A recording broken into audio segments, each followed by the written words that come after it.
Good afternoon to all the students of B.Ed first year, paper 2 समसामयिक भारत और शिक्षा, unit 1 C2, session 2019-21।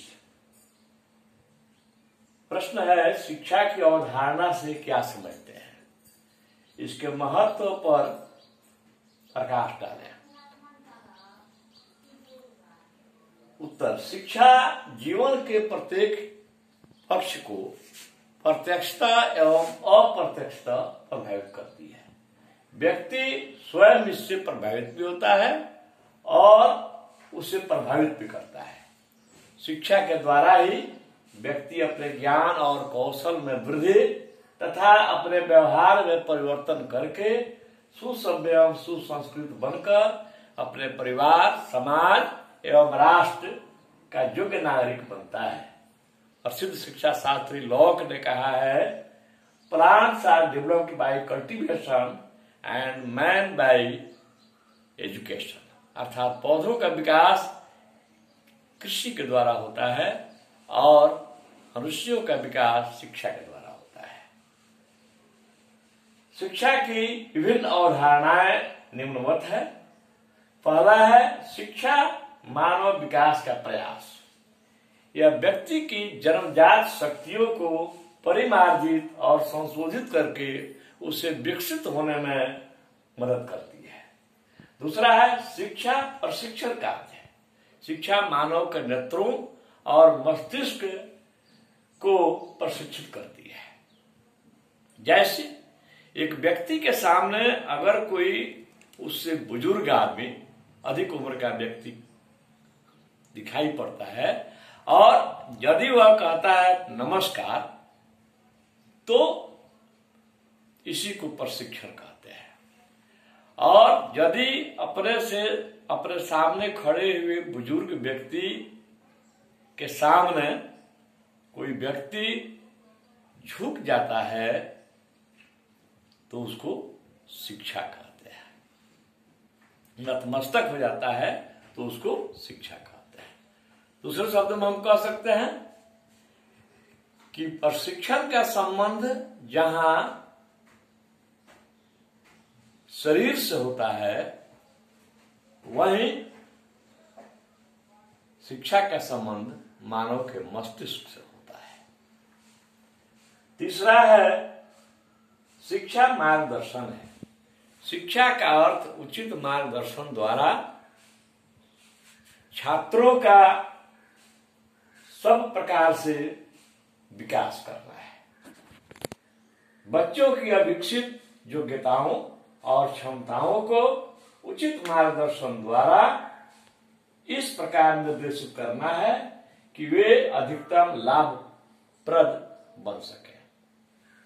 इसके लिए जो मार्गदर्शन करता है उनको भी कुछ सावधानियां बरतनी पड़ती हैं और जिनके लिए मार्गदर्शन किया जा रहा है उनकी भी भावनाओं का आदर करना पड़ता है। जैसे आप जब मार्गदर्शन हम या आप करते हैं तो उस स्थिति में सीखने वाले का अधिकतम कर्ता के भी भाव को, सम्मान को, आदर को ध्यान रखना है। दूसरा, उसके ऊपर कोई अनावश्यक विचार थोपे नहीं जाए। तीसरा, उनके भी भावनाओं को जानने का प्रयास किया जाए, उनका कद्र किया जाए। 4 में है, शिक्षा समग्र अभिव्यक्ति है। अभिव्यक्ति, शिक्षा समग्र अभिवृद्धि है। अभिवृद्धि के लिए 2 महत्वपूर्ण तत्व होते हैं, प्रशिक्षण और वातावरण। इसमें शारीरिक अंगों और मानसिक शक्तियों का विस्तार होता है। केवल वही व्यक्ति अभिवृद्धि कर सकता है जो अपरिपक्व और अविकसित होता है। अभिवृद्धि जब भी होगा तो अविकसित और अपरिपक्व व्यक्ति का ही होगा, परिपक्व और विकसित व्यक्ति का नहीं होगा। इसके लिए सीखने वाले में भी दो बातों का होना आवश्यक है, निर्भरता और लचीलापन। प्रत्येक अपरिपक्व व्यक्ति, प्रत्येक अपरिपक्व और अविकसित व्यक्ति अपने परिपक्व और अधिक अनुभवी व्यक्ति पर निर्भर करता है परिपक्व होने के लिए। तो उसमें दूसरा महत्वपूर्ण करता है कि उसमें लचीलापन होना चाहिए, कठोरता से उसका काम नहीं चलता है। शिक्षा व्यवहार का रूपांतरण है। हम जानते हैं कि मानव मूलतः पशुवत प्रवृत्तियों का धारक होता है, उसके सारे संवेग पशुवत होते हैं, जैसे स्वार्थ, अहंकार, लालच इत्यादि। लेकिन शिक्षा द्वारा ही उसको उसके व्यवहार को रूपांतरित, परिमार्जित, संशोधित करके उसे जो है विवेकयुक्त और विवेकशील प्राणी बनाया जाता है। शिक्षा द्वारा ही वह नवीन ज्ञान और आद्य सीखकर योग्य नागरिक बनकर अपने देश और समाज की सेवा करता है। छठा है शिक्षा मुक्ति है, जिसको अंग्रेजी में कहते हैं साल्वेशन। शिक्षा मुक्ति है, यानी अज्ञान रूपी अंधकार से हमें बाहर निकालती है।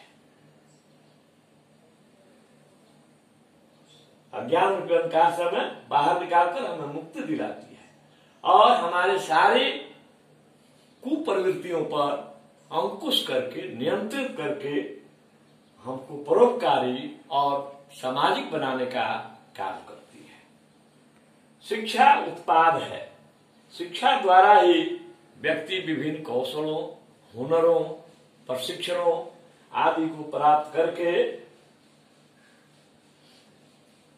आत्मनिर्भर एवं स्वावलंबी बनता है और अपने समाज के लिए, देश के लिए उत्पादनशील नागरिक बनता है।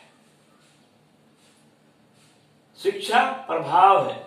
शिक्षा द्वारा ही व्यक्ति अपने पर्यावरण पर नियंत्रण तथा नियंत्रक तथा स्वयं को भी पर्यावरण के साथ सामंजस्य स्थापित करते हुए अपने आप को ढाल लेने का पुनीत कार्य करता है। एक अन्य मत के अनुसार अर्थ की दृष्टि से शिक्षा की दो अन्य अवधारणाएं और होती हैं, एक संकुचित अवधारणा और दूसरा व्यापक अवधारणा, जिसकी चर्चा हम लोग शिक्षा के अर्थ के संदर्भ में कर चुके हैं। उसको पुनः हम यहाँ पर दोहराना उचित नहीं समझते हैं। अगर प्रश्न आता है तो हम इसके बारे में संकुचित अवधारणा के बारे में भी, व्यापक अवधारणा के बारे में भी, जो शिक्षा के अर्थ में जो संदर्भ में जो देखे हैं उसी को लिखेंगे। नेक्स्ट है शिक्षा के महत्व और कार्य। शिक्षा के महत्व कौन कौन है और उसका कार्य क्या है। इसमें आता है बहुत सारे इसके महत्व और कार्य हैं जो निम्नवत हैं। एक में है आवश्यकताओं की पूर्ति। शिक्षा का सीधा संबंध चूंकि समाज से है और समाज नित्य परिवर्तनशील है, गतिशील है, उसकी आवश्यकताएं, आकांक्षाएं निरंतर परिवर्तित होती रहती हैं। अतः शिक्षा का कार्य भी उसी के अनुसार बदलता रहता है, परिवर्तनशील रहता है। अतः शिक्षा का प्रथम काम है मानव की आवश्यकताओं की पूर्ति।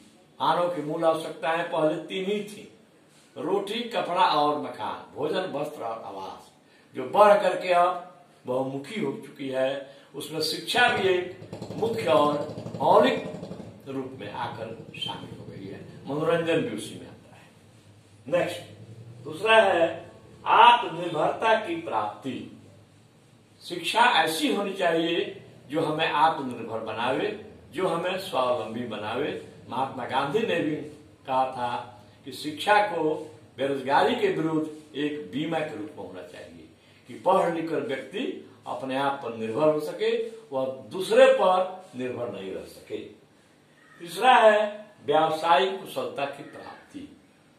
हमारी शिक्षा ऐसी हो जो हमें व्यावसायिक रूप से कुशल बनाए, जिसको प्राप्त करके हम बेरोजगार होकर के और घर पर दूसरे पर परावलंबी न बने, हम स्वयं अर्जन करें और उससे अपने परिवार, समाज और देश की उन्नति में भागीदार बन सके। अब व्यावसायिक कुशलता में विभिन्न प्रकार के हुनर आते हैं, कौशल आते हैं इत्यादि। चौथा है भौतिक संपन्नता की प्राप्ति। शिक्षा के द्वारा ही हम स्वस्थ नागरिकों का निर्माण करते हैं। हम हर प्रकार से संपन्नता की ओर आगे बढ़ते हैं। इसीलिए शिक्षा के साथ हम भौतिक संपन्न, शिक्षा के द्वारा ही हम भौतिक रूप से संपन्न हो सकते हैं। जब हम उत्पादनशील होंगे तो हम भौतिक रूप से संपन्न होंगे। नेक्स्ट है अच्छे नागरिकों का निर्माण। शिक्षा के द्वारा ही अच्छे नागरिकों का निर्माण संभव है।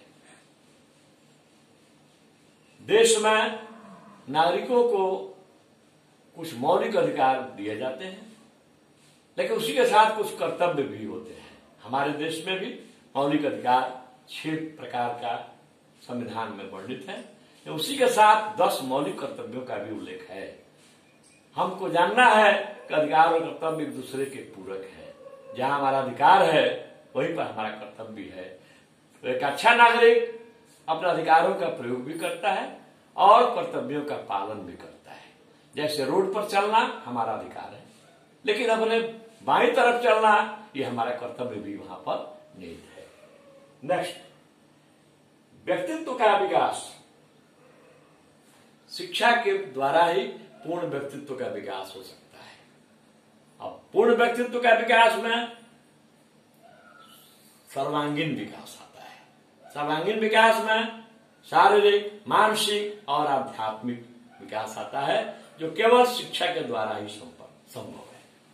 नेक्स्ट, चरित्र का विकास। शिक्षा के द्वारा ही हम चरित्रवान बालकों का निर्माण कर सकते हैं, जो ईमानदारी, कर्तव्यनिष्ठा, धर्मपरायणता, सर्वधर्म संभाव की भावना से युक्त होंगे। ये जो है चरित्र का विकास। ईमानदारी से अर्जित की हुई रुपया बेईमानी से, ईमानदारी से अर्जित की हुई 1 रुपया बेईमानी से अर्जित की हुई 1000 रुपये से भी अधिक प्रभावशाली होती है। इसी को चरित्र निर्माण। नेक्स्ट, जीवन के लिए तैयारी।